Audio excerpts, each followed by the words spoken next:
I believe folks who are interested in authentic relating, and particularly facilitators of authentic relating and communication skills, I think we all should be watching the reality love shows. I mostly watch Netflix, and here's why. Number one, they've changed drastically from pre-pandemic, because I've watched both. And pre-pandemic, it really was a bit more like, I'm just on TV and I'm doing whatever I have to do to be on TV, and this might not be real. But as the pandemic progressed and post-pandemic, people are real and really get. There's always more, of course, you can see, but you learn a lot about relationships, about the different kind of dynamics that people get into, and a lot of these shows have experts who come and talk with them. They don't provide as much support as I really think they should. That's pretty frustrating. But for example, Married at First Sight is the one that I'm just kind of wrapping up right now. And the premise is all these people go into it going, okay, well, we have these experts who are going to find our partner, and they'll call us 2 weeks in advance, say, hey, you're getting married in 2 weeks. And then, like I said, they meet them at the altar, and then for the next 2 months, they spend all this time together and have a little bit of support from the experts. The biggest thing that's missing is they don't provide really any sort of intimacy, some intimacy, but not physical and sexual intimacy. They don't get into that and offer and teach some skills around it. And so this most recent series that I watched, there were 3 couples who didn't find themselves immediately attracted to each other, but obviously there were lots of reasons they were matched. And I really think that if they'd received some help and support around how to connect sensually, sexually, that sort of intimacy, I think they would have developed feelings for each other and attraction to each other, or strengthened for those who did like each other but maybe didn't get into sex all that quickly or whatever. So obviously I'm not a proponent of jumping right into sex, but I really think that. And the other thing I'm frustrated about is they go into the process saying, I'm married, I'm getting married. And married is you stick through it for more than 2 fucking months, because a bunch of them are like, nah, we're not gonna stay together. So they just stayed in their fucking heads the whole time. But the point being, I don't want to do a bunch of couple counseling or, groups with people who are in relationships. But I do know that it's an extremely rich ground for relational healing and witnessing others who are in the process of getting triggered and not knowing it and all this stuff, and how they navigate. And sometimes real love does come out of it, and sometimes there is actual success and they stay together. That's not the point, though. The point that I'm making is there is so much to learn from watching it, and it is so amazing to watch people grow and become more aware of themselves and or not. So yeah, it's this really great authentic relating workshop that I get to really know the people, but I don't have to be in direct contact with them, because I don't always want to be in the same room with people, but I like to learn about them. And then there's multiple shows where they're single, and then they try to find somebody that they want to be with.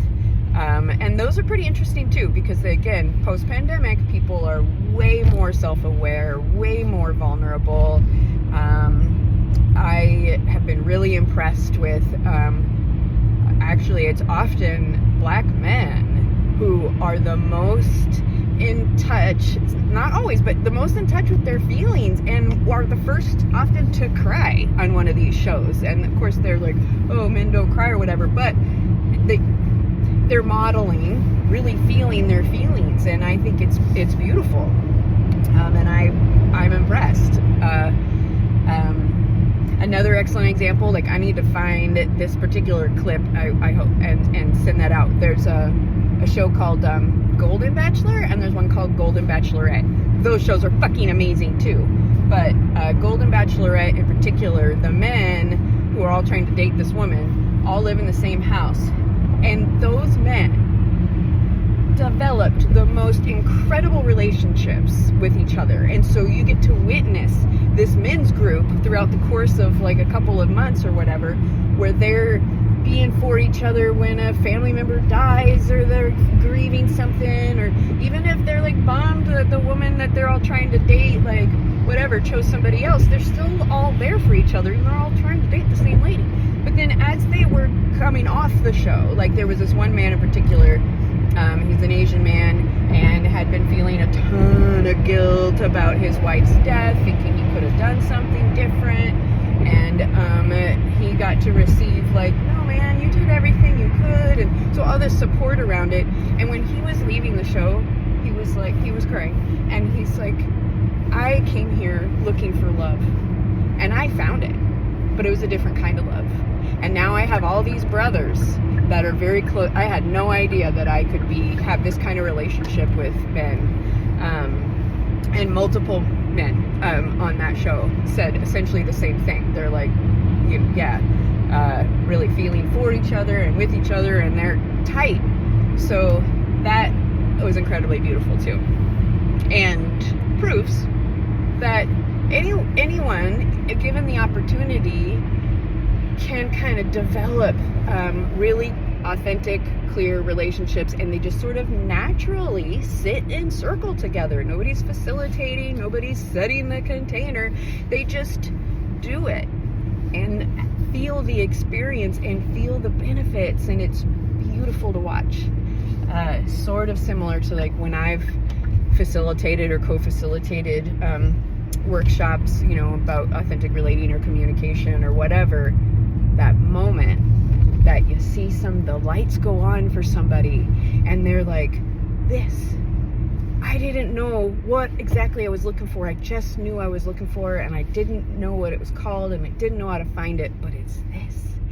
Wow, I found the thing that I want to keep doing. I found the place where I can start learning these skills, and it's absolutely beautiful. Now I get to kind of watch that awakening over and over and over again, and hear people's like true, authentic, innermost thoughts and feelings.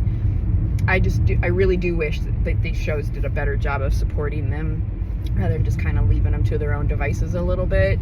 That's irresponsible, and it would be another thing that's amazing to watch if they had more involvement from the experts and the therapists and stuff, because then the viewers get to hear and see all that too. So yeah, I'm a big fan, and I bring it up to folks all the time, and they're like, oh, I can't watch those shows, they're so trashy.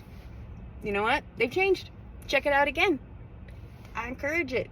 It's excellent. It's very excellent training and learning, and I have implemented some of the things I've learned in my own relationship, and I have seen examples of issues that have happened between me and my partner, and then I'm like, oh cool, I'm not nuts.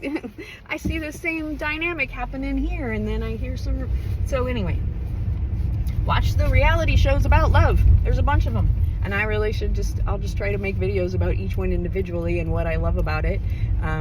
But like I said, currently I'm watching Married at First Sight, and I don't know which one is coming next, but thumbs up